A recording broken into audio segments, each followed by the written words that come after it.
तो hello students, this is Monika Singh and welcome to my YouTube channel. तो आज हम करेंगे हमारा एक्सरसाइज 1.5 का क्वेश्चन नंबर 1। अब क्वेश्चन नंबर 1 में क्या दिया, देखो स्टूडेंट्स, अब इसे हम क्या करना है, सिंपल तो फाइंड करना है। ओके, तो अभी कैसे करोगे, देखो बहुत ही इजी, कुछ हार्ड नहीं है, सिंपल है एकदम। तो सॉल्यूशन में पहले क्या करोगे आप, 64 का पहले आप प्राइम फैक्टर निकालने का। ओके, तो अगर मैं 64 का प्राइम फैक्टर निकालूं तो देखो 2 3 6 2 2 4 2 16 2 8 2 4 2 2 2 1 ओके। तो यानी 2 इसमें कितनी बार आया, तो 1 2 3 4 5 6 यानी कि 2 पावर 6 आया। तो ये हमें लिखना है। तो देखो 2 पावर 6 ब्रैकेट में जो आपका 1/2 है बाहर लिख देने का। ओके, अभी तो 2 पावर 6, अब ब्रैकेट मतलब मल्टीप्लाई, तो मल्टीप्लाई करोगे 1/2 को। अभी 2 के टेबल में 6 आता है, कितने सा आता है, 3 सा।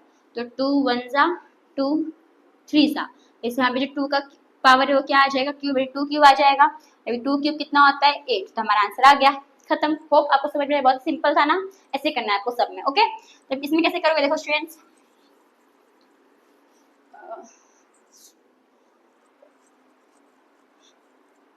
ओके, तो अब सेकंड देखो स्टूडेंट्स, ऐसे आप अब से 32 का वो निकालोगे, क्या, प्राइम फैक्टर। तो मैं 32 का प्राइम फैक्टर निकालूं तो देखो 32 है, तो 2 16 2 8 2 4 2 2 2 1 यानी 2 का पावर कितना होगा, 1 2 3 4 5 2 रेस्ट टू पावर 5। ओके, यानी 2 रेस्ट टू पावर 5 आ जाएगा।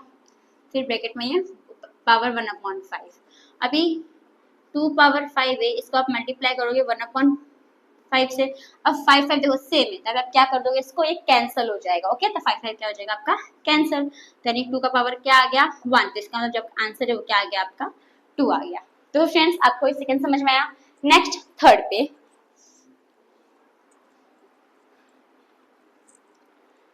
तो अभी थर्ड देखो स्टूडेंट्स, 125 पावर 1/3। यानी 125 अब क्या निकालोगे पहले, तो ये प्राइम फैक्टर निकालोगे। ओके, अभी 125 है आपका, तो 5 के टेबल में आएगा, कोई टेबल में तो नहीं आएगा। तो 5 कितने से आएगा, तो 5 25 5 5 और 5 1 अगर आपने क्यूब पढ़ा है तो जो 125 वो 5 का क्या है, क्यूब है, तो आप डायरेक्ट 5 क्यूब भी लिख सकते हो। ओके, तो 5 इसलिए जो क्यूब स्क्वायर पढ़ना बहुत ही इंपॉर्टेंट है। स्टूडेंट्स, तो जिसने नहीं पढ़ा है वो पढ़ लो। तो देखो 5 क्यूब है, 5 क्यूब इंटू 5 क्यूब और ये आपका 1/3। अब देखो स्टूडेंट्स, 5 क्यूब है, अब इसको इंटू करोगे 1/3 से, 3 क्या हो जाएगा आपका, कैंसिल। तो 5 का पावर क्या आ गया, तो 5 to पावर 1 यानी कि आपका आंसर क्या आ गया, 5। तो होप स्टूडेंट्स आपको जो क्वेश्चन नंबर 1 है समझ में आया होगा। तो हम आते हैं हमारे नेक्स्ट क्वेश्चन, क्वेश्चन नंबर 2 के ऊपर। तो स्टूडेंट्स अब हम करेंगे हमारा क्वेश्चन नंबर 2। अब क्वेश्चन 2 में भी हमें क्या करना है, सेम फाइंड करना है। ओके, जैसे हमने क्वेश्चन नंबर 1 में किया था वैसे ही है। तो कैसे करोगे, देखो स्टूडेंट्स, तो सॉल्यूशन में अब जो 9 है वो क्या है, जो 9 है वो 3 का स्क्वायर है, राइट। तो 3 3 9, तो 3 का स्क्वायर है, जैसे हम 3 पावर 2 लिख सकते हैं। तो 3 पावर 2 मल्टीप्लाई कर देंगे ये 3 पावर 2 3/2 से। ओके स्टूडेंट्स, अभी 2 2 क्या हो जाएगा आपका, तो जो 2 2 है वो क्या हो जाएगा आपका, कैंसर।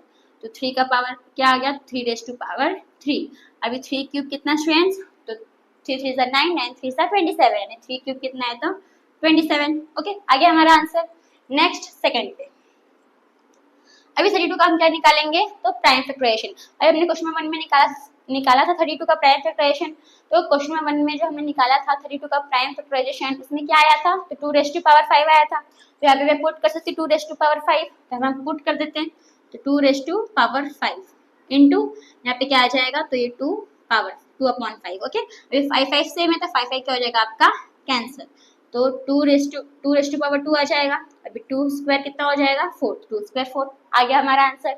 नेक्स्ट थर्ड में, अब 16 का हम क्या निकालेंगे, तो 16 का हम प्राइम फैक्टराइजेशन निकालेंगे। तो देखो प्राइम अभी 16 है, तो 2 8 2 4 2 2 2 1 यानी कितना है, 2 रेज़ टू पावर 4 आएगा, यानी कि 2 रेज़ टू पावर 4। फिर मल्टीप्लाई बाय ये 3/4। ओके, वो आप ब्रैकेट में लिखोगे तो भी चलेगा, डायरेक्ट आपको ये करना है तो आप ये भी कर सकते हो। ओके, अभी 4 4 क्या है, सेम आ गया, तो कट कैंसिल हो सकता है, कैंसिल कर दो। अभी 2 पावर क्या आ जाएगा, 2 रेज़ टू पावर क्यूब आ गया। ठीक है, यहाँ पे 1 बचता है ना, तो 1 को फिर से मल्टीप्लाई करो तो 3 आ जाएगा। 4 4 तो कैंसिल हो गया। तो 2 रेज़ टू पावर क्यूब, अब 2 क्यूब कितना होता है, तो 2 क्यूब हमारा होता है 8। तो फ्रेंड्स आपको समझ में आ रहा है। नेक्स्ट आते हैं हम फोर्थ पे। तो फोर्थ पे देखो स्टूडेंट्स, अब 125 है, तो आपको पता होगा जो 125 वो क्या है, तो 5 का क्यूब है। तो इसको मैं 5 का क्यूब लिख सकती हूँ, तो लिख सकते हैं। फिर इंटू ये -1/3, अब ये 3 क्या हो जाएगा आपका कैंसिल, तो 5 कितना आ जाएगा, 5 पावर रेज़ टू पावर -1। अब जब -1 आएगा तो हम किस, जब देखो जब भी -1 में आएगा, जब भी आपका जो एक्सपोनेंट है, जो पावर है वो अगर आपका नेगेटिव में है, तो हम क्या करेंगे, इसको अपॉन में लिखते हैं। ओके, तो अपॉन में किस लिख दोगे, 1/5 लिख दोगे। ये पावर तो 1 है, तो 1 ऐड होगे तो भी चलेगा। तो जब आप इसको अपॉन में लिखते हो, तो जो आपका जो नेगेटिव है वो पॉजिटिव हो जाता है। ओके स्टूडेंट्स, तो आप कुछ आप इतना मिल के छोड़ दोगे तो भी चलेगा, आप चीज तो आप ये भी कर सकते हो, करोगे तो ज्यादा अच्छा रहेगा। जो भी नेगेटिव में रहेगा उसे हम अपॉन में लिख देते हैं, और जब हम अपॉन में लिखते हैं तो नेगेटिव किस में आ जाता है, तो पॉजिटिव में हो जाता है। ओके, तो फ्रेंड्स आपको क्वेश्चन नंबर 2 समझ में आया होगा। तो हम आते हैं हमारे नेक्स्ट क्वेश्चन, क्वेश्चन नंबर 3 के ऊपर। तो स्टूडेंट्स हमारा नेक्स्ट क्वेश्चन है क्वेश्चन नंबर 3। अब क्वेश्चन नंबर 3 में क्या दिया था, देखो स्टूडेंट्स इसे हमें क्या करना है, तो इसे हमको सिंप्लीफाई करना है। ओके, तो देखो कैसे करोगे स्टूडेंट्स, तो सॉल्यूशन में अब अगर आप इसमें देखोगे फर्स्ट में, तो इसमें क्या आपका बेस सेम है और जो आपका एक्सपोनेंट है वो अलग अलग है। तो अब ये डॉट मतलब क्या होता है स्टूडेंट्स, डॉट मतलब होता है मल्टीप्लाई, यानी कि 2 पावर 3 इंटू 2 1 पावर 5। ओके, अब जब मल्टीप्लाई तो दोनों जो एक्सपोनेंट है वो क्या हो जाएगा आपस में, तो प्लस हो जाएगा। इसका मतलब 2/3 प्लस 1/5। अब हमें क्या करना है, तो क्रॉस मल्टीप्लीकेशन करना है। ओके, 1/5। तो देखो स्टूडेंट्स 2 है, 5 2 जा 10 प्लस 3 1 जा 3 और 3 5 जा 15 आ गया।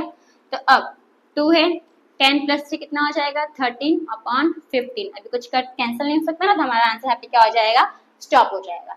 तो होप फ्रेंड्स आपको समझ में आया, अच्छे से आप था लिखना, यहाँ पे मिक्स मत कर देना। ओके, अब आते हैं हमारे सेकेंड पे। अब इसमें देखो ये जो 7 का जो है, ये 7 यहाँ पे ब्रैकेट नहीं मल्टीप्लाई, पावर 7 है वो 1 के लिए भी और 3 पावर 3 के लिए भी है। तो इसका मतलब कि 1 के लिए 1 पावर भी 7 होगा और 3 इंटू भी 7 होगा। ओके, तो 1 पावर 7 तो हमेशा 1 ही आएगा और 3 का 3 आ जाएगा और ये 3 7 सा 21, तो 3 का पावर 3 रेज़ टू पावर कितना आ जाएगा, 21, यानी 1/3 और 3 का पावर कितना आ गया, 21। ओके स्टूडेंट, अब इसको चाहिए तो आप कैसे, हमने क्वेश्चन नंबर 2 में देखा था, एक नंबर था आपका जो आपका माइनस में लिखा था, हमने से क्या मतलब 5 -1 था ना पावर, तो हमने उसको 1/5 लिख दिया था, तो पॉजिटिव में हो गया था।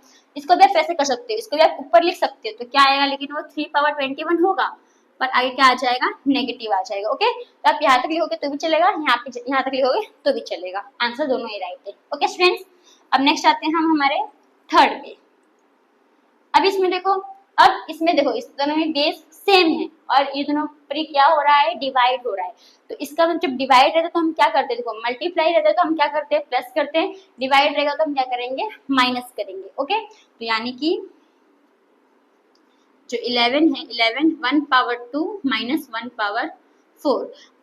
अब इसको मैं थोड़ा बड़ा लिखती हूँ, तो दिखेगा नहीं आप लोग को। तो देखो स्टूडेंट्स 11 है, 1 पावर 2 माइनस 1 पावर 4। ओके, अब इन दोनों को हमको माइनस करना है। तो देखो फ्रेंड्स, अभी 2 के टेबल में 4 आता है कितने जा, 2 जा, तो इसको मैं 4 में कन्वर्ट कर सकती हूँ। तो कितने कितने से आएगा, 2 जा, तो यहाँ पे नीचे भी 2 से मल्टीप्लाई करूंगी, ऊपर भी मैं 2 से मल्टीप्लाई करूंगी। ओके, तो 11 है तो कितना आ जाएगा, 2 1 जा 2, तो 2/4 माइनस 1/4, राइट, इक्वल्स टू 11 है तो 4 कॉमन आ जाएगा, 2 माइनस 1 कितना आ जाएगा, तो 1, यानी कि हमारा जो 11 का पावर कितना आ गया, 1/4। तो फ्रेंड्स आपको समझ में आया ये वाला। नेक्स्ट फोर्थ पे, अब इसमें आप फोर्थ में देखोगे तो सेम फर्स्ट जैसा ही आपको क्वेश्चन लग रहा होगा, पर कुछ अलग है। क्या अलग है, फर्स्ट में आपका जो बेस है वो सेम था, ठीक है, पर इसमें बेस दोनों आपका क्या है, अलग अलग है। फर्स्ट में आपका एक्सपोनेंट सेम नहीं था, इसमें एक्सपोनेंट क्या है आपका, तो सेम है। तो ये कैसा रहेगा, देखो 7 है, 1/2 मल्टीप्लाई 8 1/2, तो ये दोनों को आप बाहर निकाल दोगे, ठीक है, यानी कि 7 इंटू 8 ब्रैकेट ये 1/2 क्या आ जाएगा, आपको कॉमन बाहर चले जाएगा। अभी 7 8 से कितना हो जाएगा, तो 56 पावर क्या आ जाएगा, 1/2, बस खत्म। तो फ्रेंड्स आपको जो क्वेश्चन नंबर 3 है वो समझ में आया होगा। तो इसी के साथ जो हमारा एक्सरसाइज 1.5 है वो यहाँ पे खत्म होता है। 1.5 खत्म हो गया, इसी के साथ हमारा जो चैप्टर है नंबर सिस्टम वो भी यहाँ पे क्या होता है, तो खत्म होता है। तो अगर आपको मेरा एक्सप्लेनेशन करने का तरीका अच्छा लगा होगा तो प्लीज मेरे चैनल को सब्सक्राइब कीजिएगा, लाइक कीजिएगा, अपने दोस्तों को शेयर कीजिएगा. If you have any problem then please let me know in the comment box. Okay, so thank you for watching.